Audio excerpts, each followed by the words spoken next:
Hey, now I'm Skydog 2 Cruise, and this is another second-sighted poem, kind of a hindsight, second sight.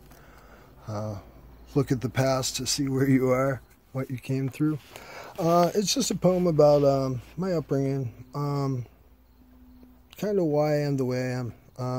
I seem eccentric, I seem crazy at times, or tense or whatever.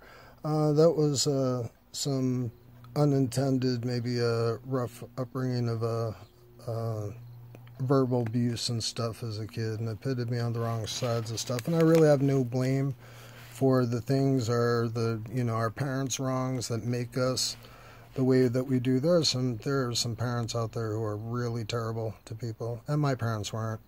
They had mistakes, and they greatly affected me. Maybe I was hypersensitive, and there's never any good blaming that. But this is a poem about that. And let's see if we can find a name for it. I don't know. I usually just take something from here. I will call it, gravity, I guess. I just take a word from it, but I'll remember that later and write back. In fact, I should write that. I'll write that later. Gravity, and what's today's date? Today's the 20th. Gravity 20. Hi, I just wrote a poem. It's called Gravity 20. And this is how it goes. I have traveled as light rays, vibrating back and forth in time, seeing the waves of gravity that trap us till we free our minds. I have done amazing things, not for my glory, not for my fame. Pushed too hard as a child to serve, to never fail anyone. Seemed the plan, so insane. The more I tried to please, the more it broke me. I turned suicidal, cutting since age 10. Narcissistic abuse from loving parrots, however unintended. The way I seemed the afterthought, I must have failed pleasing them. All the little things we saw with little open eyes and wonder, wild and didn't get. All the screams and swears screamed between them both when they didn't see me standing there between them. Hearing things they say that you can't repeat. Mommy dearest, ain't she sweet? I love my father, he loved me. My mother berated the man to leave, accusing him of horrible things. To please, so untrue, like she did to my stepbrother, and then me too. My mother loved me, and don't get me mistaken. She told me how I should fight for weaker women, be good and trust only her, fear the world, fear the police, fear the pills, fight the bullies, fear scared feelings, go to shrinks and take the pills. Well, that way for me, I tried. It kills.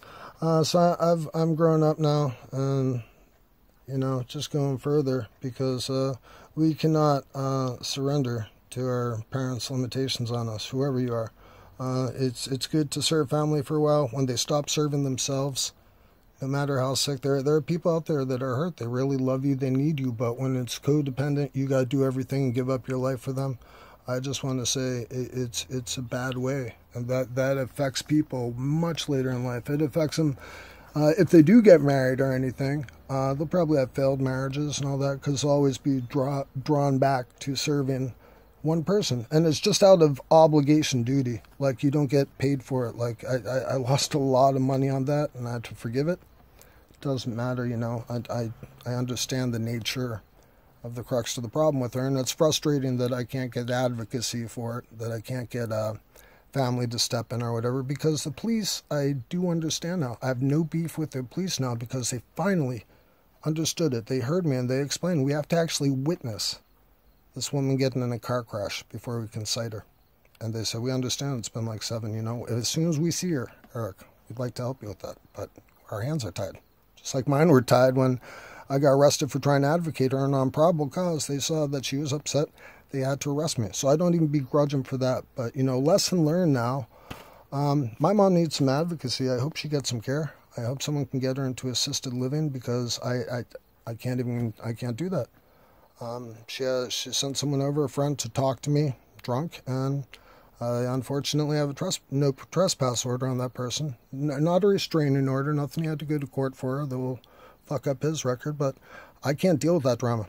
I'm not going to have people fighting me and assaulting me and making me look crazy where cops are coming to my house. It's done. And they're onto it too. They know that I have no beef with any of them.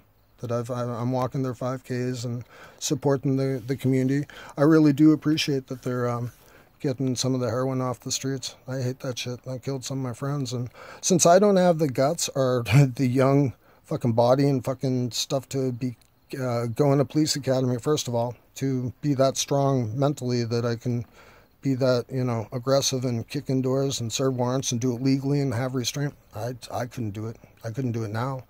I used to do healthcare work, and that took a lot of self-control. I worked with people who would be schizophrenic, and they get nervous with the staff person. I've been cuffed upside the head with a hand trying to put in a guy's relaxation tape, and your first reaction is you want to belt them back. You cannot do that. You're working in their home. They're at a disadvantage, and that's I learned that, and I realized that with my mom, she's at a disadvantage. There's certain things she can't do, and the fact that I worked with Alzheimer's people and elderly people and taking care of them, I saw how they were. I saw how they were with me. They'd love me, and sometimes they'd hate their family because they felt their family was the problem. So it's a normal dynamic. It's very sad that I can't. She lives 3 miles away. It's very sad. I can't go over there and see her now and then, but I can't trust it. I can't trust what she says. She triggers me too much. We have too much history behind us. I've forgiven too much money and all that stuff. It's not about money, but I can't even effectively advocate to get her into assisted living. So that's just a heads up on what's going on. I'm trying to register for the Dennis Halloween Hustle coming up on October 28th. Really fun event. If you're in Dennis, it's like becoming a pretty big 5K. I'm not sure how many people they have, but it's like parking's filled. They have shuttle buses. I highly encourage it. Cape Cod has a lot of good 5Ks, and I'm not a runner. I might start doing 5Ks with shoes on. This is just a personal challenge, and I think it's funny because I don't even jog.